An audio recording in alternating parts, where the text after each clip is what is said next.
back into that Sean podcast. It is I, the Big Ush. Is he, that Cat Daddy? Cat Daddy, what's on your mind? It's the beginning of August. Training camps have started for the NFL. Preseason games are coming up really soon. And I am still excited to talk about these college prospects. We got through the sexy positions. We got through quarterbacks, running backs, wide receivers, tight ends. Now we're getting to the trenches, and I think this could be a really good conversation. Yes, it can. Yes, it can. The big hog Molly's inside. This is where a lot of the violence goes on. Well, you know something? Like Mark Henry says, I think there's been enough. Well, actually, all we do is talk. But let's get into it. And this time, you are starting up this week. So this week, we will start with your number 5. That's Cinco. Say. That was French, the last one. It was bad French, but it was still French. The interior offensive lineman. Let's go. So number 5 for me is going to be Nick Breaker from Ole Miss. 6'5", 305. Nick Breaker could have entered last year's draft. In fact, he submitted an inquiry for the draft last year, and the advisory board came back with some less than positive news for him, at least not what he was hoping for. So over the past 2 seasons, Nick Breaker has served as Ole Miss's left tackle, but the talent evaluators provided criticism that his arms weren't long enough to play tackle in the NFL. So rather than enter the draft, adjust the interior in the NFL, I believe he talked with Lane Kiffin, opted to return for one more season at Ole Miss where he can make that switch to the inside in hopes of improving his draft prospects. And man, has it put a chip on his shoulder. So Breaker offers good athleticism, which is going to help him as part of this transition. He has quick feet, he has good change of direction ability, he's shown good technique, he frequently finds himself in good position to open up rushing lanes. He's been described as a pure run mauler, and his athleticism allows him to get to the second level very quickly. In the passing game, he has good mirroring ability, and that's going to help him stay in front of the pass rushers, and the athleticism helps him recover in any instances where he may get beat, and it also helps him counter any of the speed or power attacks a little bit better. So something to keep an eye on for him this year is that transition to the inside. Now we're thinking, you're just moving over a couple of feet. He's still on the left side of the line. You're just moving over a couple of feet. But there's a lot of work that goes into changing positions on the offensive line. This could be a little bit different, but I think footwork. Exactly. I think with his athleticism and his technique so far, I'm glad you're excited that he's going to be able to make a smooth and successful transition. Well, I was actually trying to kill a bug because my guy is not on my list, so we have some good nuance already. All right. The guy who's number 5 on my list is an older prospect. Could have came out last year. Actually, it is thought if he would have came out last year, he would have been the second highest ranked center coming out, which is part of his problem. The guy I'm talking about is a guy I would not trust other than the fact that he is a football player, because he's got 3 names. John Michael Schmitz. John Michael Schmitz. That, them 3 names, they bother me. But this guy was the second ranked center in the nation next to Tyler Linderbaum. He's a little bit bigger than Linderbaum. He also has played in, I believe, 44 games, started 23, so he's got a lot of experience.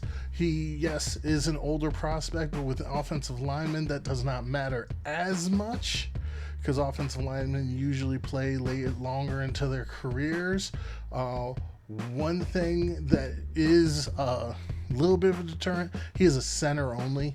So if he is even possibly a first round pick, it's going to be a late first round pick. You're not going for center early on. Now, note, maybe he should have came out last year because he probably would have been a day 2 pick. But he went back. He will most likely be one of the top interior offensive linemen off the board, probably the top center in this next upcoming draft. Yeah, coming into this draft, I believe the center talent overall is better than last year. Last year was Tyler Linderbaum, and then a huge gap, and then everybody else was grouped together. I think this year's center class is going to be a lot better. I have 2 centers in my top 5, Ooh. but John Michael Schmitz is not one of them. Shame on you, sir.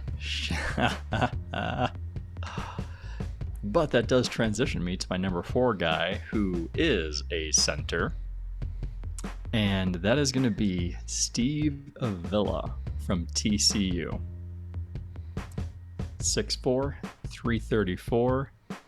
For center, he is massive. He had a standout season at TCU's center last year, but he does offer some positional versatility. During 2020, he started games at center, right guard, right tackle. So whichever team drafts him gets to decide where do they want him to play, where is he going to fit best in their system and their scheme. So if you want to keep him at center, you might want to take a little bit of weight off. Drop him down a little bit so he can be a little bit lighter, move a little bit better. If you plan on moving him to guard or even at tackle, you can kind of keep him where he is. I think he'd do well. But right now I have him listed as a center. He uses size and power to gain advantage at the point of attack, and he is stronger than most centers. However, his size does create some athletic and movement limitations, such as having trouble getting up to that second level. But I think there is a lot to like about Steve Avila, and I'm really curious to see how well they do this year under Sonny Dykes with the new head coach. Well, funny. Because he is not in my list either. So we're off to a good start. My Very number good. 4 guy is Christian Mahogany.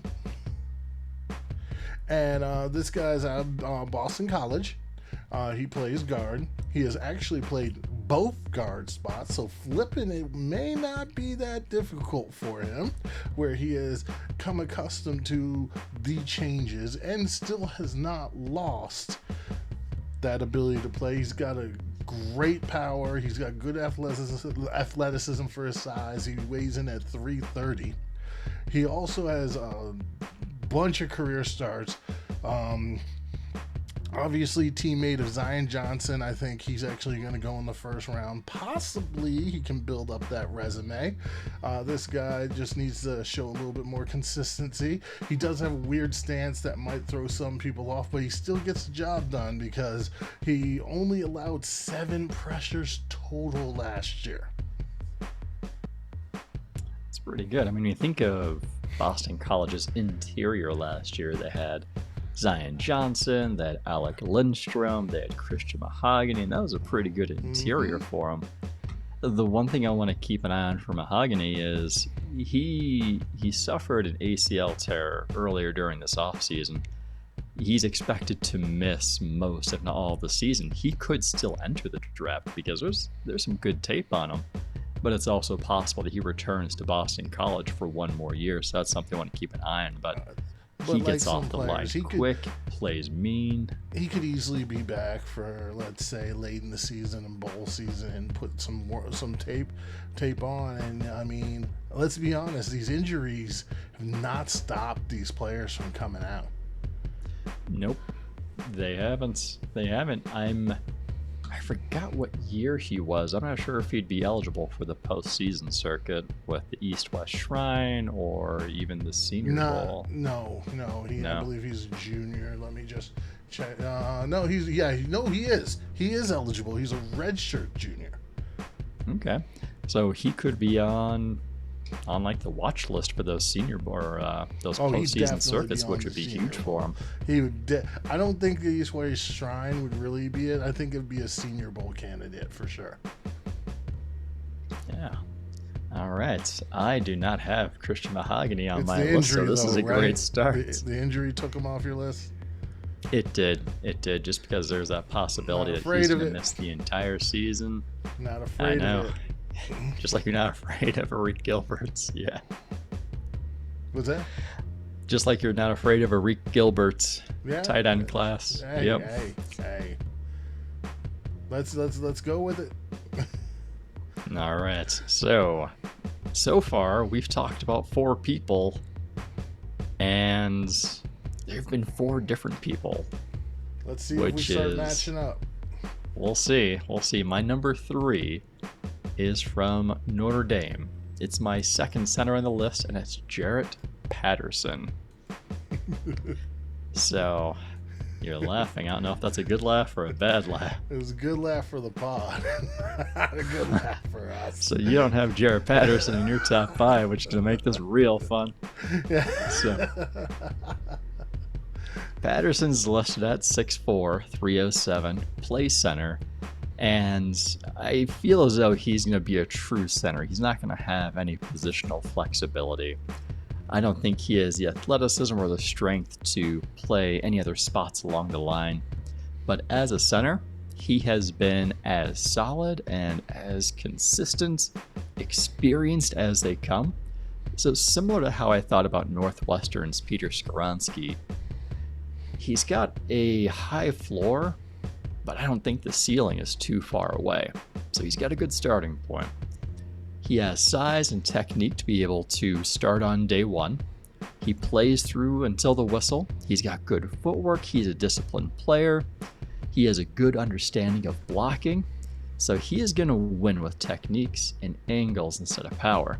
It's been said in the scouting community that his understanding of both pass and run blocking is already at an NFL level. However, in pass protection, he can get pushed back, even pushed around by more powerful rushers, because he tends to bend more at the waist rather than the knees. So he'll need to add some lower body strength to create a little bit of a better anchor at that point of attack. So you don't have Jarrett Patterson in your top 5, so who's your number 3? My number 3 guy is Osiris Torrance out of Florida. My guy is 6'5", 347, may have the best hands out of any, let's say, offensive lineman in this draft, let alone as a guard. He also, according to The Athletic, has the largest hands at 11 1/8 inches. And apparently these hands are thunderous. Apparently you can hear them in your household as he is stabbing somebody with them. So this is a very violent, very strong, large man who, when you come up to him, you will feel what it feels like to get knocked backwards. He also has very good technique. Note he needs to get consistent with his techniques. Probably going to be a better pro than college player, but he's got a lot of ability, a lot to like, and I think an offensive line coach is going to be salivating. Yeah, he played at Louisiana for 3 years under Billy Napier until Napier became head coach for the Florida Gators. And then he transferred to Florida. So that's going to be good for Napier. That's a good win for him to get a solid, a massive offensive lineman. He was able to dominate the Sun Belt competition past couple of seasons, and now he gets a shot at the SEC. So that's going to be something to watch. Osiris Torrance is not in my top 5, though. Completely different. Maybe one of these top 2 will have the same. We'll see. My number 2 guy, he is Andrew Voorhees from the University of Southern California. 6'6", 320. Go ahead. 6'6", 320. He's a slightly older prospect. He is a sixth-year senior who is going to be 24 when he's drafted.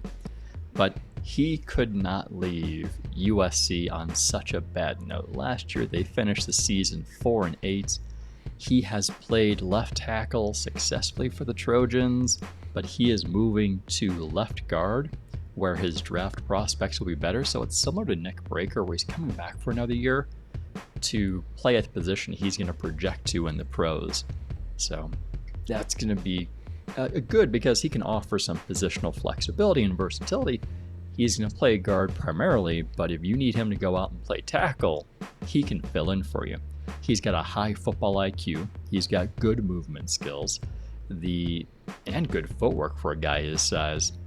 And you're going to love him in the run game. Not only does he get to the second level pretty quickly, he is just a bully using his size and his strength to drive the defender away from the play.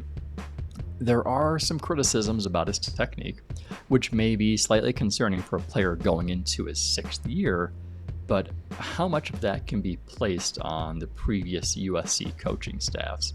He's had 4 different offensive line coaches and potentially 4 different philosophies during his time at USC already, and now he returns where Lincoln Riley is a new head coach, which is an upgrade over Clay Helton. And yeah, he's betting on himself by returning. He could have entered in last year's draft, but he's betting on himself, and I see the potential, I see the upside in him, and I hope that he's right. So I hope he comes out just dominating this year.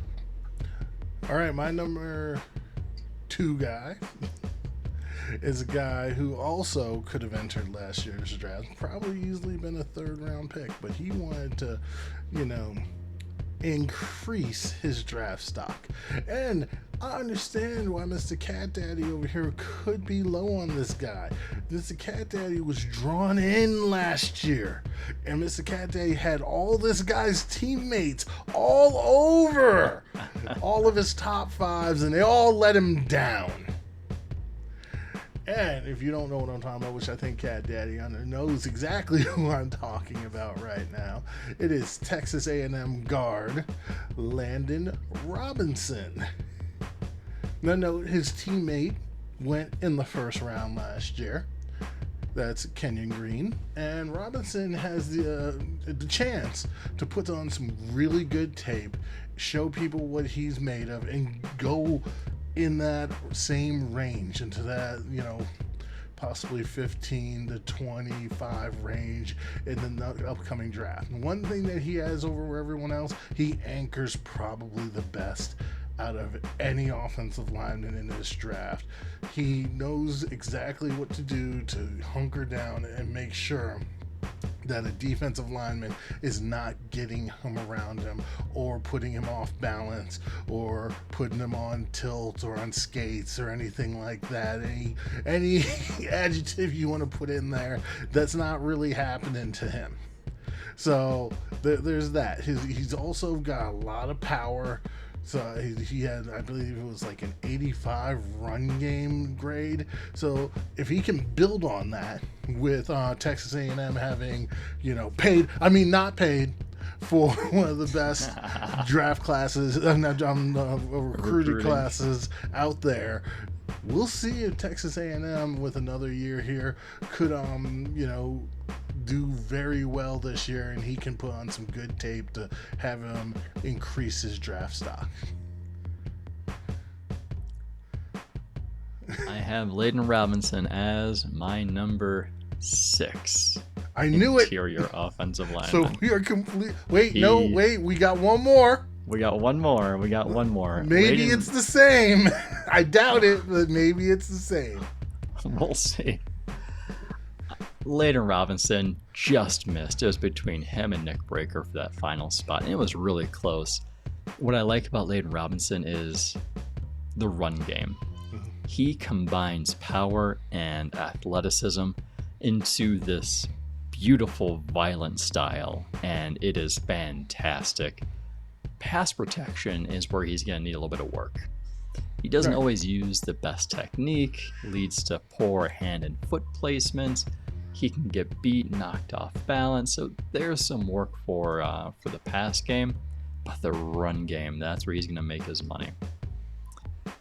Just needs to learn to get that hand placement, because he anchors well. He just has to get his hands better. All right. Let's go with your This is number what one. it comes down to. Number one.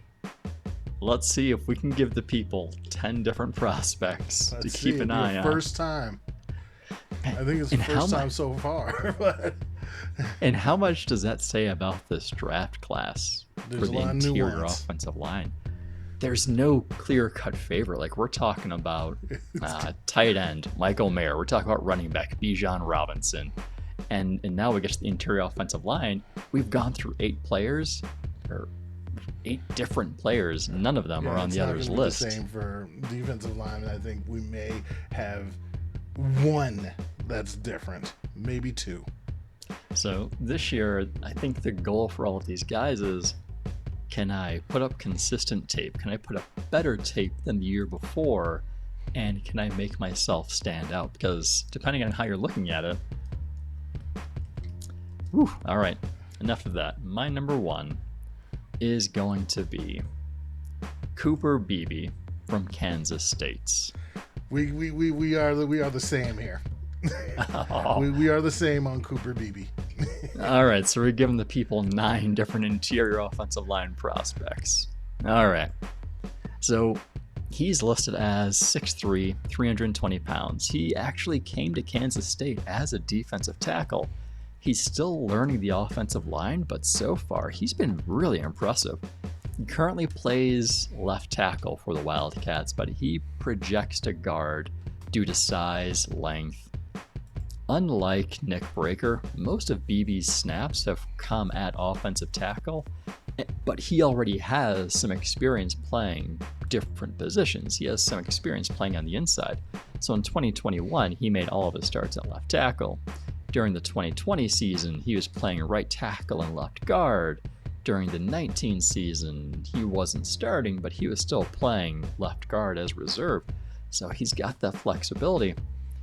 BB is a good mover for being 6'3" and 320 pounds, and he mirrors well against pass rushers. Sometimes, though, he can lose balance and leverage by overextending, but I think those concerns could be minimized by making that transition to the interior. In the run game, he is an absolute dog. He's a mauler who packs a punch and likes to get physical. There is a lot to like about Cooper Beebe.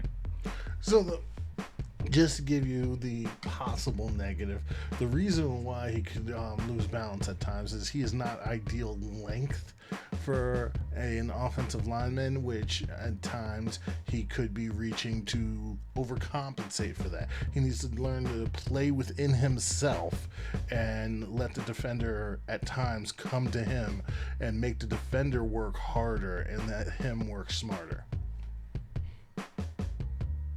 Just saying. Other than that, one of the things that you may have left out is he is extremely violent, especially with his hand usage. His hand usage is probably his best trait. He knows, this is one thing interesting that's different than some of the other guys, is he knows exactly what to do with his hands. So with that, he'll be able to control a defender a little bit easier with that technique instead of relying on pure athleticism. Anyways, all right, that was pretty good. 9 different prospects in the top 5. Moving on, let's go to the defensive linemen. I doubt you're going to have that type of show with the defensive linemen with us. So, we'll start with moi. And we're going to go to my number 5 guy. My number 5 guy is Gervan Dexter out of Florida. Now, he is 6'6", 303. So some people would say that he's a slightly undersized because he's 303. I mean, come on.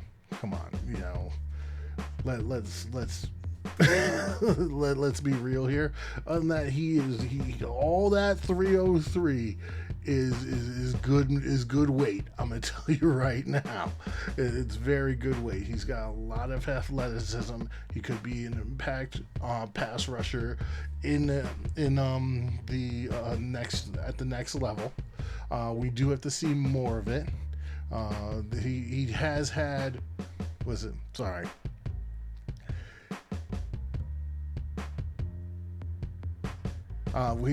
he has to be more consistent. That is one of the main things that we didn't get to see. He's a very raw player.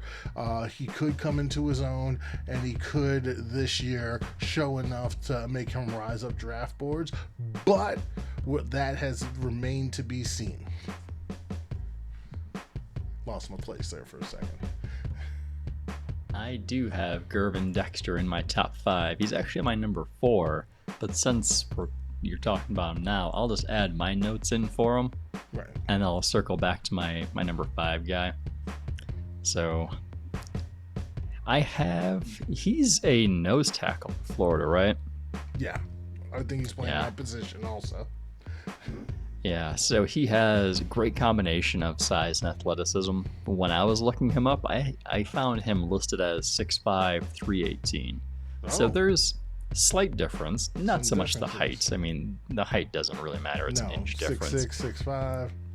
But the weight between 303, 318, on the lighter side, 303, it could be hard to play nose tackle in the NFL. Even 318 might be a little bit on the lighter side for a nose tackle. Yeah, I know. So he may project better to being a 3-tech when he comes into the league, but I think he does personally, but that's me. Yeah. Great combination of size and athleticism, which he is able to use to his advantage. And let's see. He has the ability to rush the passer, but he needs some improvement there. He's got a good first step, but he needs to be more consistent with it, which is one thing that you had noted was consistency. And he can use his length to disengage blockers, but he needs to do it quicker. He has the traits to be able to win. He just needs to be coached up to it. So that's a lot of positive there. In the run game, uses vision, strength, quickness at the point of attack. Uses all those to help when you shoot the gaps. And he uses the hands and length to shed blocks. So there's a lot to like about Gervan Dexter. I'm slightly higher on him than you are. But slightly. 5'4", yeah. All right, so I'm going to continue with my number 5 guy, and it would be really funny if this was your number 4 guy. That would be funny. Well, we'll see. He is Siaki Ika from Baylor. Okay. 6'4", 355. He is a monster. He was born to play nose tackle. Siaki offers plenty of pass rushing upside. A lot of that's thanks to his good first step and his strength, and then continues to win the reps with good hand placement. Some work will be needed in the run defense. Although he's listed at 6'4", one of the criticisms is his lack of length. He has shorter arms than expected, which makes it a little bit harder to disengage from the offensive line when he gets tied up, and sometimes he can lose leverage due to balance. So I have Siaki Ika as my number 5 guy. Is he your number 4? He is not my number 4. Is he in your top 5? He is in my top 5. Okay. My number 4 guy is Kalaji Chauncey. I believe that's how you pronounce it. Am I wrong? You know what I'm talking about, right? Pittsburgh. From Pittsburgh? Yes. Yes. Not entirely positive how to pronounce his name. Kalija Chauncey. Anyways, this guy, since he stepped foot on Pitt, he has been an impact player for them. His first step in quickness is explosive quickness is actually one of his best traits, along with his motor. I do believe he does need to show a little bit more consistency as well. I think there's times where he can get washed into play, but he will continue to work, and he does get a lot of cleanup, but he does have some pass rush ability, even though I think he could be better in the run game. He's really good in his strength and leveraging linemen and creating piles and making sure that, you know, the runners don't have a pathway to go to, an alley, that's the word I'm looking for, you know, Merrill Hodge. I'm wondering, is he on your list? He is not. He did not make my top 5. First one that I have that you don't, which is fine. Yeah. Which is fine. You already said your number 4 guy. So you get to go again. To my number 3 guy. Yep. All right. So my number 3 guy is Saki Ika. So, yeah, everything you said was actually very accurate. Big, monstrous man with also pass rush ability, which is one of the big reasons I put him up there, because you know who he reminds you of, right? I know you love comps, but you know who this guy gives you flashes and shades of if he continues on the terror that he could go on. Who's that? Vita Vea. I mean, if he continues, and it gives you that Vita Vea type idea and athleticism there. Another one of these big monsters that with this upside to rushing the passer and possibly being extremely dominant. I mean, 350, a nose tackle that, not even double teams can stop. Good Lord, is he going to go high? You already said a lot about him earlier, so that's all I'm giving. I see a tail. Yeah. All right, next up is your number 3 guy. All right. So, assuming that we have the same top 2, which I think we do. We do. This is a guy who you don't have on your lists. This is possibly true. Well, there's only 2 guys left, so after this one for me. So my number 3 is Jacqueline Roy from LSU. That's who I thought was going to be on your list. That wasn't on my list. He almost made he's my number 6 guy. He almost made number 5. He was close. All right. So he's listed as 6'4", 315 pounds. Just wondering, where was Chauncey? For me, can't see. I ranked out through 6, and I'll tell you my number 6 guy once we get to the top 2. I don't want to spoil anything for the listeners, but I ranked out through 6. He didn't make my top 6. Shame on you, but okay, go ahead.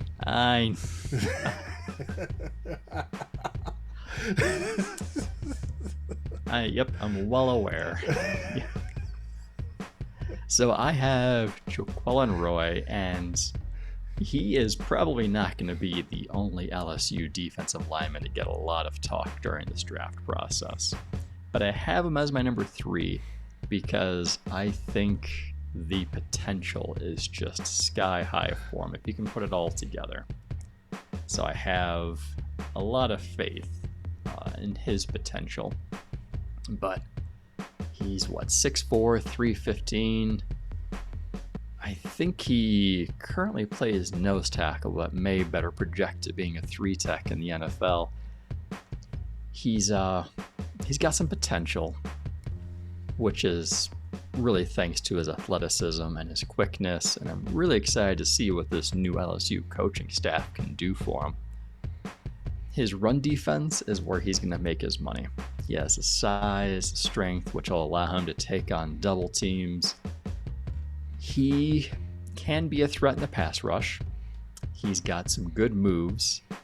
He's actually more of a pass rusher, which my notes don't seem to make sense there, so I gotta circle back at some point and change those up. But good first step, and then he needs he needs more of a game plan when it comes to rushing the passer. Similar to how I thought about Kayvon Thibodeau, where he wins with athleticism, wins with quickness. I think Jacqueline Roy could really do himself a lot of good if he can develop a game plan when it comes to pass rushing. That way he can counter what the offensive linemen throw at him, and I think that would take his game to the next level. All right, now we're up to the top two, which I think we both have the same. It's not going to be like the offensive lineman people. I'm just going to say the number 2 guy. You can confirm it is Brian Brees. It said Brees, right?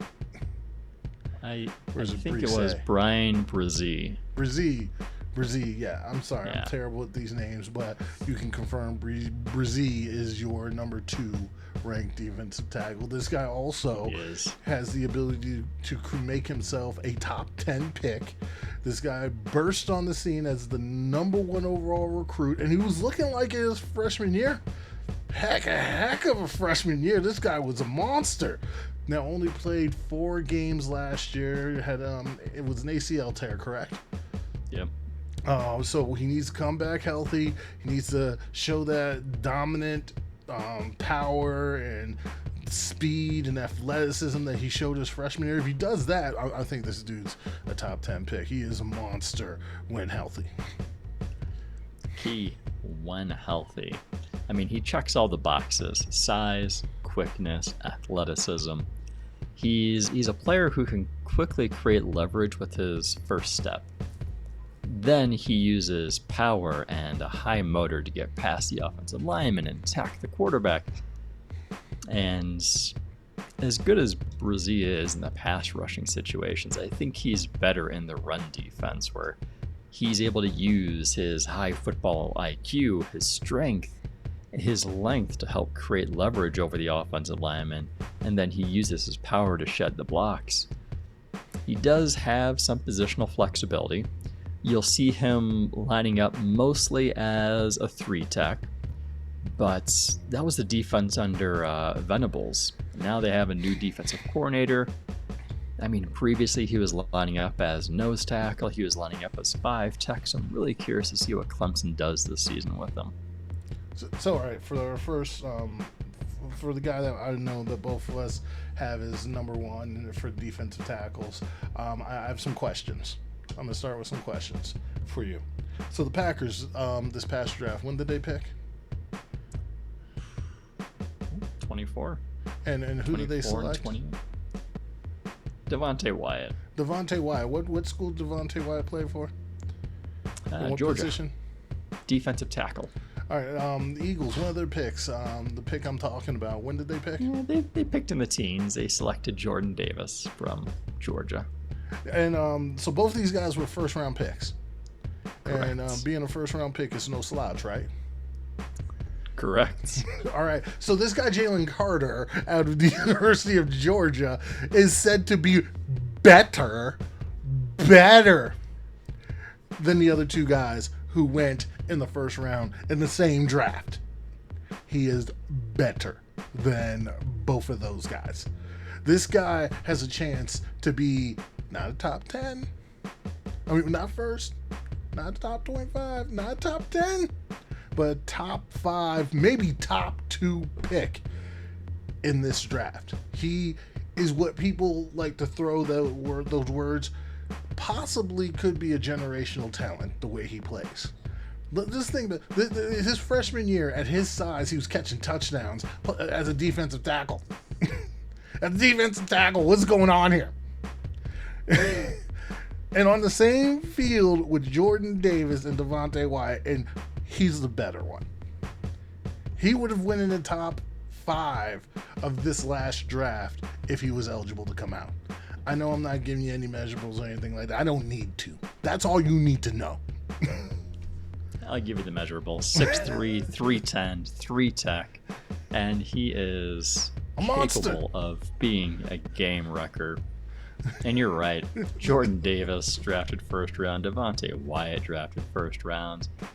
This year, Jalen Carter is going to get the opportunity to shine. And I mean, he's already looking like the next first-round defensive tackle selected from Georgia. He has good looks speed, better than those ones on the field with. especially in the pass rush situations. Yes. I thought he looked a lot better than Jordan Davis and a lot better than Devontae Wyatt. He is explosive. He's got a great first step. Then he uses that pass rush plan and speed to get by the unsuspecting offensive lineman. Because I think they don't. The offensive linemen don't believe he possesses that speed, but he does. And then in the run game, he has the ability to hold his ground and to eat blocks. He has quickness to shoot the gaps and beat his opponents to their spots. And that's going to make him a good run stopper. You want him as your 3-tech, but he has the ability to play that shade nose position. So not quite nose, but just right next to it. And he can even go all the way out to the 5-tech. So it depends on what you want to do with him. He was very successful in rotation last year. Now we got to see if he can perform just as well when the offensive coordinator's game plans specifically against him. I think we already know this answer, but that's me. We just got to see it, right? We just got to see it. I get you. I'm just saying, these two top guys here, even some of the other guys, if they put some stuff together, but these two top guys here, they just perform kind of like they should. Oh, it's going to be a fun year. Because, all they got to do is put out decent tape, and they're both top 10 picks. Yeah, I think if Jalen Carter came on last year's draft, he would have been selected before Wyatt. He would have been selected before Davis if he were eligible. Right. Considering the class that we just had, it's not usual to see a defensive tackle go top 5, but he could have gone top 5 in this past draft. Yes, I think Carolina would have given a lot of consideration there. That'd be a good team with him and Derek Brown as your defensive tackles. Ooh. Then you have Brian Burns. Ooh, nasty. Or Atlanta? Because Atlanta didn't have no defensive tackles either. Okay. All right, with Grady Jarrett, yeah. Aging. All right. Next week we're gonna be doing the edge rushers, which we got some doozies on that list right there, and then we're gonna get some linebackers, which it's not as great of a class. No. And the fun thing is, like, our number one edge, the edge number 1 is going to be the same for both of us. I don't think there's edge number 2. We're not going to say the name. We're going to hold you in suspense if you don't already know. Edge number 2 is going to be the same. It could be. We'll see. Yeah, we'll see. I'm pretty sure. But linebacker, like all these other positions, I've had at least 10 people that I've been watching and looking at and researching and studying. And linebackers, like, well, let me find out how many linebackers I currently have on my list to take a look at this week. And let's see if it's anywhere near your number. I'm gonna be honest, I haven't looked yet, and I know a little bit, and I know it's gonna be tough sales, to be honest. I currently have 5. I just know it's going to be tough sales because the linebacker right now, it's not looking great. No, this past class, this 22 class, was a lot better when it comes to linebacker. But we'll see. Sure. Oh, yeah, I forgot. But the top 3, I guarantee are probably going to be the same names, just in different order. Possibly, if not the same order for edge. We'll see. We'll hold them in suspense until next week. Yes, we will. Words of wisdom, my guy. Come back next week. Same cat channel, same cat time. All right. Big Ush out.